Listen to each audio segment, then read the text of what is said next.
Sveiki, smagu su jumis sveikintis 21-я lietuvių kalbos pamokoje. Добрый день, приятно с вами здороваться на 21 уроке литовского языка.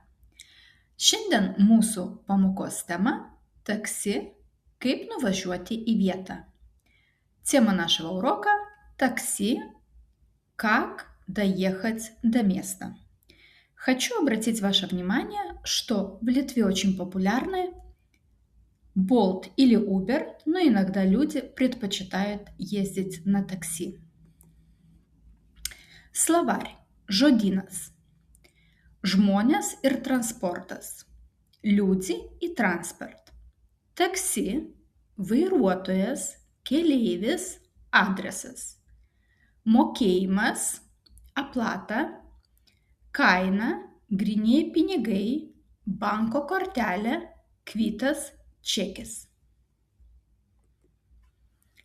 Kaip išsikviesti ir susitarti? Как вызвать и договориться? Самые популярные фразы. Ar galite iškviesti такси? Когда вы находитесь в отеле, вы можете попросить, чтобы вам вызвали такси. Man reikia taksi į oro uostą.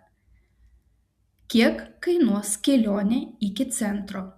Если это будет не такси, а Uber или Bolt, цену вы видите сразу. Už kiek laiko atvažiuosite? Ar aš esu prie viešbučio Lietuva? Здесь можете подбирать любую фразу. Aš esu centre, Trakų gatvėje.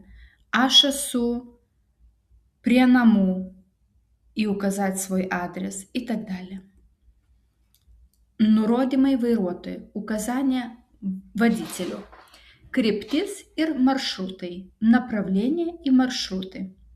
Važiuokite šiuo adresu. Pasukite į dešinę. Pasukite į kairę. Važiuokite tiesiai. Sustojimas. Остановка. Prašau sustoti čia. Sustokite už šviesoforo. Sustokite prie kampo. И грамматика. Здесь нам нужны galininkas и vietininkas. Когда мы говорим važiuojame и едем и указываем направление куда, мы всегда будем использовать galininkas и предлог и.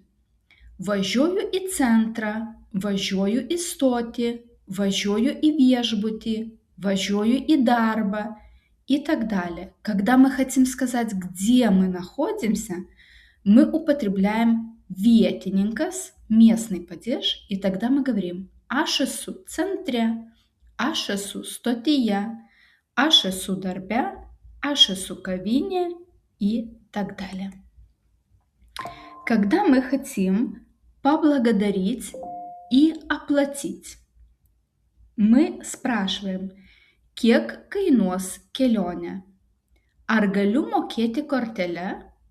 Aš mokėsiu grynais. Palikite grąžą sau.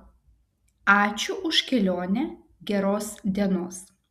Если вы будете ехать на Uber или Bolt, эти фразы вам не будут нужны. Но если вы закажете такси или будете ездить на такси в маленьком городке, эти фразы вам могут быть полезны. И дальше вас ждут два упражнения. В первом упражнении вам надо будет перевести на литовский язык, во втором вставить пропущенные буквы, значит, окончание падежей или galininkas, или vietininkas, или kilmininkas. И дальше короткий диалог. Keleivis – это пассажир, vairuotojas – это шофер. Keleivis. Laba diena. Į oro uostą prašau. Ar galima mokėti kortele? Gerai, važiuojame. Taip, žinoma. Sustokite čia, prie įėjimo. Kiek aš skolingas? 10 eurų. Ačiū, viso gero. Geros kelionės. Dėkoju, Iki посмотримо китоя помокоя. Спасибо, до встречи на следующем уроке. Я надеюсь, что этот короткий урок вам будет полезен.